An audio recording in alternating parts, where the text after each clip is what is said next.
The mountain pass had a name that the villagers at either end of it spoke with a specific kind of caution, not fear exactly, but the respectful awareness that the pass in winter,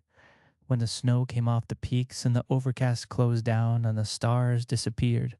was a place where direction was a rumor and light was a luxury nobody could guarantee.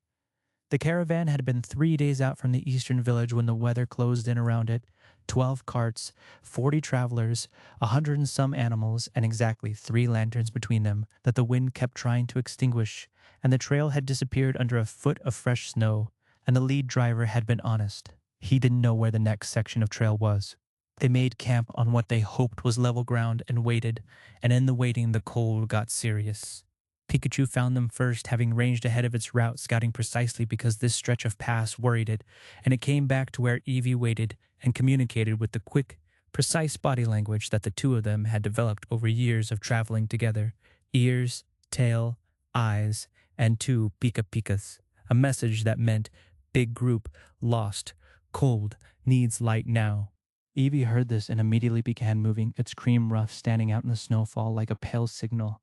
and the two of them came to the edge of the caravan's camp in the early dark, and the lead driver looked at them and looked at the storm and looked back at them and said, with the sincerity of someone who had very recently given up on luck,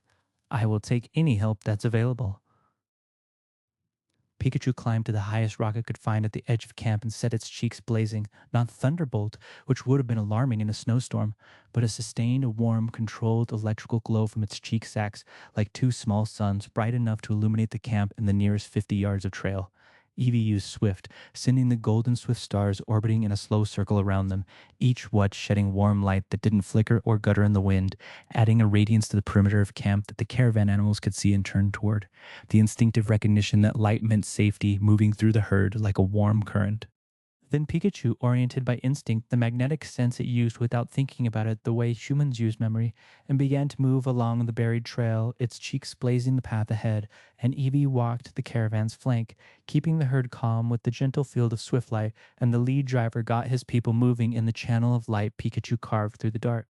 They walked 4 miles through the storm. Pikachu's cheeks never stopped blazing. Eevee's swift stars never stopped orbiting. The wind was vicious and the snow was serious, and the trail was guesswork more than once, and every time the path was unclear. Pikachu paused and reoriented with an absolute confidence that the driver had learned by the second mile to trust completely. At the 4th mile, the trail descended below the storm line and the pass opened onto the sheltered valley beyond, where the sky was clear and the lights of the western village glowed warm and orange in the dark, and the caravan emerged from the storm into the calm and warmth of the valley floor, and the animals made the particular sounds of animals that have arrived somewhere safe after somewhere dangerous.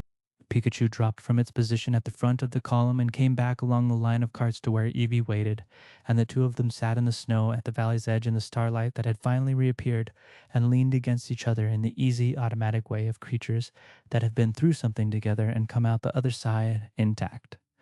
The travelers would talk about that night for years, about the two small lights in the storm that had never wavered, and the best version of the story, the one children asked to hear again, was always the ending, that when the caravan reached safety, the lights had simply sat down together in the snow and rested, as though find the way home for everyone else was just the thing they did, because it was.